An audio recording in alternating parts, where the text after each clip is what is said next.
Hi. നമ്മൾ വീണ്ടും അടുത്തൊരു സെഷനുമായി ബന്ധപ്പെട്ട് വന്നതാണ്. ഇന്നലെ നമ്മൾ പറഞ്ഞു നിർത്തിയിടത്തുനിന്ന് തുടങ്ങാം. അല്ലെങ്കിൽ കഴിഞ്ഞ ക്ലാസ്സിൽ നമ്മൾ ഷെയർ ചെയ്തൊരു വിഷയമായിരുന്നു എന്താണ് സൈബർ സേഫ്റ്റി എന്നുള്ളത്. ഇന്ന് നമ്മൾ പറയാൻ പോകുന്നത് വളരെ പ്രധാനപ്പെട്ട വിഷയമാണ് ഡിജിറ്റൽ സിറ്റിസൺഷിപ്പിൻ്റെ ഒരു കാലമാണെന്ന് അല്ലേ. നമ്മൾ ഇന്ത്യക്കാരാണെന്ന് എങ്ങനെ തെളിയിക്കാം, സിറ്റിസൺഷിപ്പ് എങ്ങനെ തെളിയിക്കാം എന്നൊക്കെ പറയുന്നൊരു കാലമാണ്. അപ്പോൾ ഈ ഡിജിറ്റൽ സിറ്റിസൺഷിപ്പ് എന്താണ്? ഇപ്പോൾ റോഡിലൂടെ നടക്കുമ്പോൾ നമ്മൾ കാണിക്കുന്നൊരു മര്യാദയുണ്ട്, നിയമപാലനം അല്ലേ. ഏത് വഴി നടക്കണം, എവിടെ നിൽക്കണം, എപ്പോഴാണ് പോവേണ്ടത്, ചുവപ്പ് കത്തുമ്പോൾ എന്ത് ചെയ്യണം, മഞ്ഞ. ഇതേപോലെ ഫേസ്ബുക്കിലും വാട്സപ്പിലും കാണിക്കുന്നതിനെയാണ് ഡിജിറ്റൽ സിറ്റിസൺഷിപ്പ് എന്ന് വിളിക്കുന്നത്. അപ്പോൾ ഞാൻ നേരത്തെ പറഞ്ഞതുപോലെ തന്നെ നിങ്ങൾ ആലോചിക്കുക, നല്ലൊരു അധ്യാപകൻ അല്ലെങ്കിൽ ഒരു അധ്യാപിക ക്ലാസ് മുറിയിൽ മാത്രമായിരിക്കില്ല, ഓൺലൈനിലും നല്ല മാതൃകയായിരിക്കണം. നിങ്ങളുടെ പ്രൊഫൈല് കുട്ടികൾ രക്ഷിതാക്കളൊക്കെ നിരീക്ഷിക്കുന്നുണ്ടാകും. അപ്പോൾ അവിടെ വളരെ മനോഹരമായി, ഇപ്പോൾ നമ്മൾ വയ്ക്കുന്ന ഫോട്ടോസ് ആണെങ്കിലും നമ്മുടെ DP ആണെന്നുണ്ടെങ്കിലും, ഇപ്പോൾ നമ്മൾ ഡിസ്പ്ലേ പിക്ചർ കൊടുത്തിരിക്കുന്ന സാധനങ്ങളാണെന്നുണ്ടെങ്കിലും, നമ്മൾ തുറന്ന് വരുമ്പോൾ നിങ്ങൾ കണ്ടിട്ടുണ്ടാവും അതിൽ കുട്ടികളുടെ ഫോട്ടോ കൊടുക്കുന്നവരുണ്ട്, നമ്മുടെ ഫോട്ടോ കൊടുക്കുന്നവരുണ്ട്. അവിടെയൊക്കെ AI വെച്ചിട്ട് ചെവിയിൽ ചെമ്പരത്തി പൂവൊക്കെ വെച്ചിട്ട് വെക്കുന്ന ടീച്ചേഴ്സ് ഉണ്ട്, ഞാൻ കണ്ടിട്ടുണ്ട്. അപ്പോൾ അത്തരത്തിലുള്ള സംഭവമൊക്കെ ഒഴിവാക്കിയിട്ട് നമ്മളെ പലരും നിരീക്ഷിക്കുന്നുണ്ട് എന്നുള്ളൊരു ബോധത്തിൽ തന്നെ വേണം നമ്മൾ ഒരു ക്ലാസ്സിലേക്ക് അല്ലെങ്കിൽ ഒരു അധ്യാപിക എന്നുള്ള രീതിയിൽ നമ്മൾ നിലനിർത്താൻ. അപ്പോൾ ഇനി ഇവിടെ ഓൺലൈൻ മര്യാദകളെക്കുറിച്ച് നമുക്ക് പറയാം. ഇതിനെ നമ്മൾ ഡിജിറ്റൽ എറ്റിക്റ്റ് എന്ന് പറയുന്നതിനെ നെറ്റിക്വിറ്റ് എന്ന് വെച്ചാൽ NETIQUTTE എന്നാണ്, നെറ്റിക്വിറ്റ് എന്ന് വിളിക്കാം. ഇനി എങ്ങനെയാണ് അത് ചെയ്യേണ്ടത്? ഒന്ന്, റെസ്പെക്റ്റ്ഫുൾ ലാംഗ്വേജ്. കമൻറ്റുകളിലും മെസ്സേജുകളിലും മാന്യമായ ഭാഷ ഉപയോഗിക്കാൻ പഠിക്കണം. നമ്മൾ ഒരിക്കലും ഇപ്പോൾ നമ്മൾ ഇടുന്ന സാധനം, ഞാൻ കഴിഞ്ഞ ക്ലാസ്സുകളിൽ നിങ്ങളോട് പറഞ്ഞിരുന്നു, നമ്മൾ പറയുന്ന കാര്യങ്ങൾ എല്ലാ കാലത്തും അവിടെ ഫീഡ് ചെയ്യപ്പെടുകയാണ്. ഡിലീറ്റ് ചെയ്താലും പോകില്ല. അതിന് ക്യാഷ് മെമ്മറി എന്ന് പറഞ്ഞാൽ അപ്പുറത്തേക്ക് സേവ് ആയിട്ടുണ്ടാവും. ക്യാഷ് മെമ്മറിയിൽ നിന്ന് ഡിലീറ്റ് ചെയ്താൽ അപ്പുറത്തെ സെർവറിൽ ചിലപ്പോൾ ലോഡായിട്ടുണ്ടാവും. ഒരിക്കലും അത് നഷ്ടപ്പെടാത്ത രീതിയിൽ അവിടെ ഫിക്സഡ് ആണ് എന്ന്. അപ്പോൾ സ്വാഭാവികമായിട്ട് നമ്മൾ മനസ്സിലാക്കണം, മെസ്സേജുകളിലും കമൻറ്റുകളിലും മാന്യമായ ഭാഷ മാത്രമേ ഉപയോഗിക്കാവൂ. പിന്നെ ചില ആൾക്കാർ ടൈപ്പ് ചെയ്യുമ്പോൾ എല്ലാം ക്യാപിറ്റൽ ലെറ്ററിൽ എഴുതും.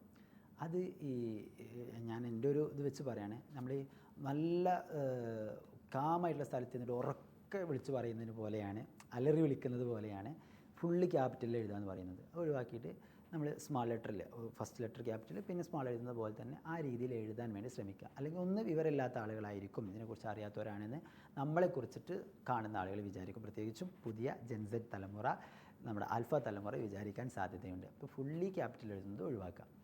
രണ്ടാമത്തത് ഗ്രൂപ്പ് ഡിസിപ്ലിൻ എന്ന് പറഞ്ഞൊരു സാധനമുണ്ട്. ഇതൊന്നും നമ്മൾ വലിയ ടീച്ചേഴ്സ് ആയതുകൊണ്ട് പറഞ്ഞു തരേണ്ടതില്ല, പക്ഷേ നിർബന്ധമായിട്ട് നമ്മൾ അറിയേണ്ടുന്നൊരു കാര്യമാണ്. വാട്സാപ്പ് ഗ്രൂപ്പുകളിൽ അനാവശ്യമായ ഫോർവേഡ് മെസ്സേജുകൾ, വ്യാജ വാർത്തകൾ ഇടാതിരിക്കുക. ഒരു ഗ്രൂപ്പിൻ്റെ ലക്ഷ്യം എന്താണോ അത് മാത്രം ചെയ്യാം. അത് നിങ്ങൾ മനോഹരമായിട്ട് ചെയ്യുന്നുണ്ടെന്ന് എനിക്കറിയാം. ഇതുവരെ നമ്മുടെ ഗ്രൂപ്പുകളിലൊന്നും അങ്ങനെ ഒരു ആവശ്യമില്ലാത്തൊരു സംഭവങ്ങൾ ഇട്ടിട്ടില്ല, ആവശ്യമുള്ളതും ഇടാറില്ല പലപ്പോഴും. അപ്പോൾ ആവശ്യമില്ലാത്തത് എന്തായാലും ഇടരുത്. എന്ത് ലക്ഷ്യത്തിനാണോ നമ്മളൊരു ഗ്രൂപ്പ് തുടങ്ങിയത് ആ ഗ്രൂപ്പിൻ്റെ ലക്ഷ്യത്തിനുള്ളത് കാര്യം മാത്രം ചർച്ച ചെയ്യുക. ഈ ചർച്ച ചെയ്യുമ്പോഴും ചില ആൾക്കാരുണ്ട്, ഞാൻ എന്തെങ്കിലുമൊക്കെ പറഞ്ഞിട്ടില്ലെങ്കിൽ ഒരു പ്രശ്നമാണല്ലോ, ഞാനിവിടെ ഉണ്ടെന്ന് അറിയിക്കണമല്ലോ, അപ്പോൾ എന്തെങ്കിലും പറയാം, അതും ഉണ്ടാവരുത്. അനാവശ്യമായ ഒരു മെസ്സേജ് ഇടരുത്, വ്യാജ വാർത്തകൾ ഇടരുത്. ഒപ്പം നമ്മളിവിടെ നിന്ന് അറിയിക്കാൻ വേണ്ടി എന്തെങ്കിലും പറയരുത്, കാരണം നമ്മൾ മണ്ടത്തരാണ് ചെയ്യുന്നത് എന്നുള്ളത് കേൾക്കുന്നവർക്ക് മനസ്സിലാവും. ഇനി ടൈമിങ് വളരെ പ്രധാനമായിട്ട് ശ്രദ്ധിക്കേണ്ട, ഒരു അധ്യാപക പ്രത്യേകിച്ച് ശ്രദ്ധിക്കേണ്ടതാണ്. ഔദ്യോഗിക ആവശ്യങ്ങൾക്ക് ആ സമയത്ത് മെസ്സേജ് അയക്കരുത്. രാത്രി വൈകി 11 മണിക്ക് 12 മണിക്കൊക്കെ നമ്മളപ്പോഴാണ് കിടക്കണേ, അപ്പം നമ്മൾ മെസ്സേജ് അയച്ചു കൊടുക്കുക. ഔദ്യോഗിക ആവശ്യങ്ങൾക്ക് പറ്റില്ല, അതിൻ്റേതായ ടൈമുണ്ട്. അപ്പം ഇനി ഒരാൾ മരണപ്പെട്ടു അത് പറയാൻ വേണ്ടിയിട്ടാണെങ്കിൽ ആ സമയത്ത് അറിയിക്കേണ്ടി വരും. മാക്സിമം നമ്മൾ അങ്ങനെ വൈകി ഔദ്യോഗിക ആവശ്യമാണെങ്കിൽ ആ സമയത്ത് മെസ്സേജ് അയക്കാതിരിക്കുക എന്നുള്ളത് ഒരു ഡിജിറ്റൽ ലിറ്ററസിയാണ്. ഓക്കെ, ഇനി നമ്മളതിൻ്റെ ആ സാധനം തന്നെ പറയാം. Digital literacy, copyright. എന്താണ് ഡിജിറ്റൽ ലിറ്ററസി? വിവര സാക്ഷരത എന്താണ്? ഒരധ്യാപകൻ എന്ന നിലയിൽ വളരെയധികം ശ്രദ്ധിക്കണം. ഫാക്റ്റ് ചെക്കിംഗ് എന്ന് പറഞ്ഞൊരു സംഭവമുണ്ട്. അത് വിശാലമായൊരു ടോപ്പിക്കാണ്. ഒരു പക്ഷേ നമ്മുടെ ഒരു ക്ലാസ്സിൽ അത് മാത്രമായിട്ട് തന്നെ ഞാൻ എടുക്കണമെന്ന് പ്രതീക്ഷിക്കുന്നുണ്ട്. അത് കുറച്ചും കൂടെ ടൈറ്റ് മൊഡ്യൂളാണ്. എങ്ങനെയാണ് ഫാക്റ്റ് ചെക്ക് ചെയ്യുക, ഒരു സാധനം ഫാക്റ്റാണോ അല്ലേ എന്നെങ്ങനെ തിരിച്ചറിയാം എന്നൊക്കെ പറയുന്നത്. ഒരു സാധനം കാണുമ്പോൾ ഞാൻ പഠിക്കേണ്ടതാണോ, ഞാൻ അറിയേണ്ടതാണോ എന്നെങ്ങനെ തിരിച്ചറിയാം എന്നൊക്കെ പറയുന്നൊരു ഭാഗമുണ്ട്. അത് ഞാൻ അടുത്തൊരു ഭാഗത്തിൽ എടുക്കുന്നുണ്ടെങ്കിൽ ആ ഭാഗത്ത് പറയാം. ജസ്റ്റ് ഒന്ന് പറഞ്ഞു പോകാം. ഇപ്പോൾ ഒരു സാധനം, പുതിയൊരു യൂണിവേഴ്സിറ്റി ഉണ്ട്, നിങ്ങൾ കേട്ടിട്ടുണ്ടാവും ചിലപ്പോൾ, വാട്സാപ്പ് യൂണിവേഴ്സിറ്റി എന്നാണ് പറയുക. എല്ലാ സാധനങ്ങളും വരെ അവിടെയാണ്, വിവരമൊക്കെ ഉണ്ടാകുന്നത് അവിടെയാണ്. വാട്സപ്പ് യൂണിവേഴ്സിറ്റി അറിവുകൾ ഒരിക്കലും വിശ്വസിക്കരുത്.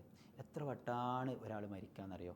ചില സമയത്തൊക്കെ 10 ദിവസം സ്കൂളില്ല എന്നൊക്കെ പറഞ്ഞിട്ട് വരും. എന്നിട്ട് ഇത് നമ്മളിങ്ങനെ എല്ലാവർക്കും ഷെയർ ചെയ്യും. അപ്പോൾ ഒരു വാർത്ത ഷെയർ ചെയ്യുന്നതിന് മുമ്പ് അത് സത്യമാണോ എന്ന് ഗൂഗിളിൽ സെർച്ച് ചെയ്ത് ഉറപ്പ് വരുത്തണം എന്നാണ്. ഇനി ഗൂഗിളിൽ സെർച്ച് ചെയ്യേണ്ട പുതിയ കാലത്ത് പല മെത്തേഡുകളുണ്ട്. ഇനി സെർച്ച് ചെയ്യാനുള്ള പല മെത്തേഡുകളുണ്ട്. ആരാണിത് പറഞ്ഞത് നോക്കുക. ഓതൻറ്റിക്കേറ്റഡ്. ഇപ്പോൾ ഞാൻ പറയാം, വാർത്തക്കാർ വരെ പറയാറുണ്ട് വളരെ മോശമായിട്ട്. എന്താണ് ഇപ്പോൾ എയർപോർട്ടുകളെല്ലാം അടച്ചു, ഒരു ന്യൂസിൽ വന്നതാണ്. ഒരു എയർപോർട്ട് അടച്ചിട്ടുണ്ടാവില്ല, വലിയ ന്യൂസിലാണ് വന്നത്. അപ്പോൾ അത് പരമാവധി നമ്മൾ ശ്രദ്ധിക്കുക. പിന്നെ ഒക്കെ ഞാൻ ആദ്യം പറയാം, ഞാൻ ആദ്യം അറിയുന്ന ആളാണ്, ഞാൻ അതിൽ ഭയങ്കര സംഭവമാണ് തെളിയിക്കാൻ വേണ്ടിയിട്ട് എന്തെങ്കിലും കാര്യം കാണുമ്പോഴേക്ക് ഇപ്പോൾ നമ്മളൊരു ആസ് എ മുസ്ലിം എന്നുള്ള രീതിയിൽ പറയാം, മാസമൊക്കെ എത്ര വട്ടം കാണുകയെന്നറിയോ, മാസം കണ്ടു എന്നുള്ളത്. അതുകൊണ്ട് ആദ്യം പറയുന്ന ആൾ ഞാനാവണം. എന്നിട്ട് എന്താ കാര്യം? ഒരു കാര്യമില്ല, ആദ്യം പറഞ്ഞാലും അവസാനം പറഞ്ഞാലും എല്ലാവർക്കും ഇത് അറിയാനേ പറ്റുള്ളൂ. അപ്പോൾ ഈ ഒരു സംഭവം നമ്മുടെ ഭാഗത്തു നിന്ന് ഉണ്ടാവാതിരിക്കാൻ പരമാവധി ശ്രദ്ധിക്കുക. അപ്പോൾ ഒരിക്കലും ഗൂഗിളിൽ സെർച്ച് ചെയ്ത് ഉറപ്പ് വരുത്തുകയോ അല്ലെങ്കിൽ വേറെയും പല മാർഗ്ഗങ്ങളുണ്ട് ഒതൻറ്റിക്കേറ്റ് ചെയ്യാൻ വേണ്ടിയിട്ടുള്ള. ഗൂഗിൾ ലെൻസ് ഉപയോഗിച്ച് ഒരു ഫോട്ടോ കാണുമ്പോൾ ഇത് ഒറിജിനലാണോ എന്ന് സെർച്ച് ചെയ്യാൻ പറ്റും.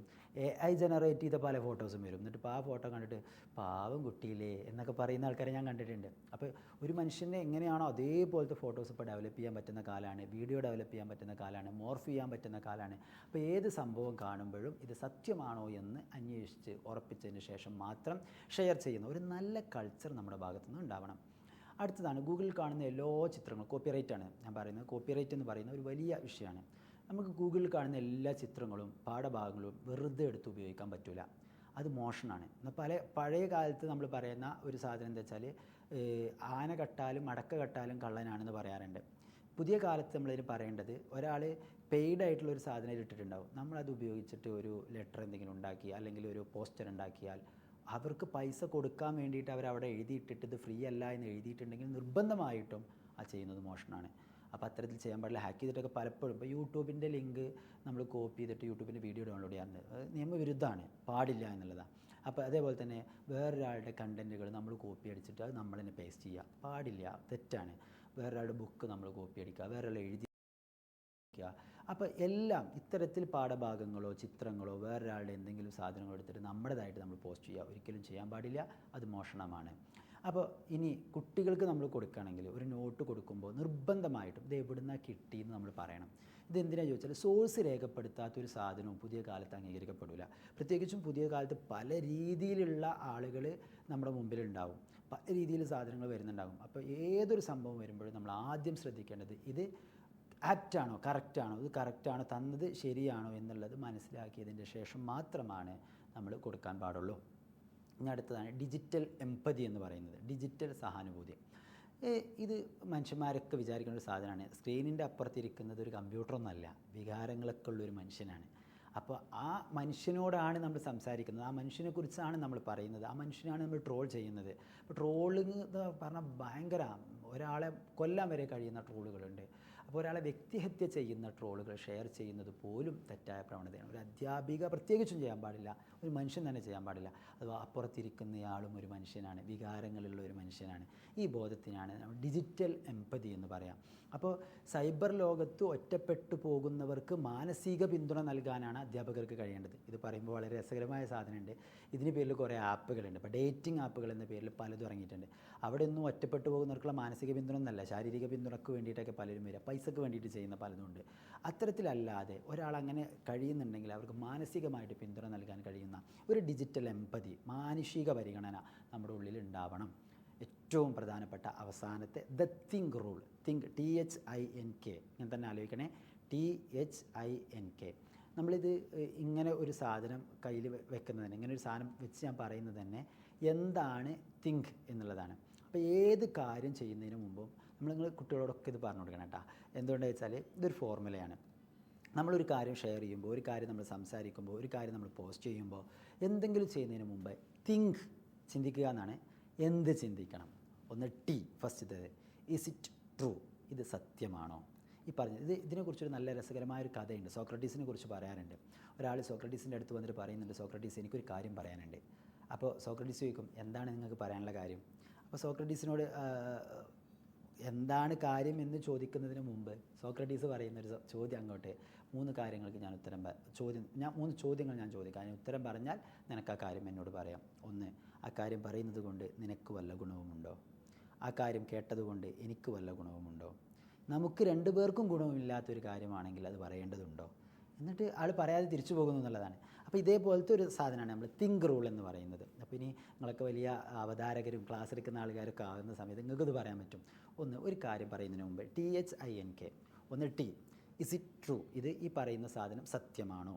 ഇസ് ഇറ്റ് ഹെൽപ്ഫുൾ, ആർക്കെങ്കിലും ഇത് ഉപകാരപ്പെടുമോ എങ്കിൽ നമുക്ക് പറയാം.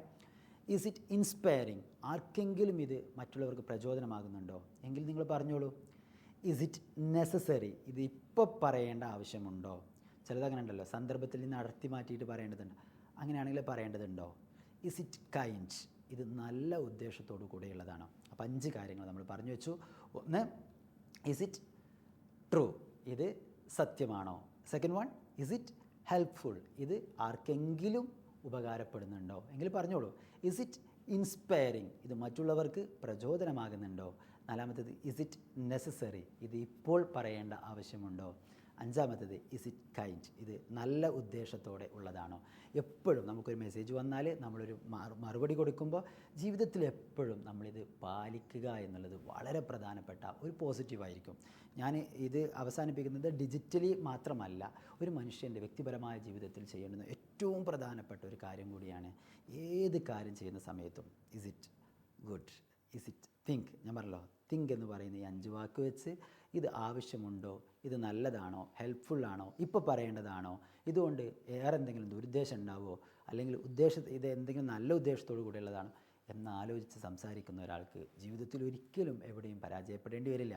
ഞാൻ വീണ്ടും പറയുന്നു, നമ്മൾ പുതിയ കാലത്ത് ജീവിക്കുന്ന ആളുകളെ സംബന്ധിച്ചിടത്തോളം ഇത് അനിവാര്യമാണ്. ഡിജിറ്റൽ ലിറ്ററസി ഉണ്ടായിരിക്കുക, ഡിജിറ്റൽ തിങ്ങുകളെക്കുറിച്ച് അറിവുണ്ടായിരിക്കുക, ഡിജിറ്റൽ വിവരങ്ങളുണ്ടായിരിക്കുക എന്നുള്ളത് വളരെ അത്യാവശ്യമാണ്.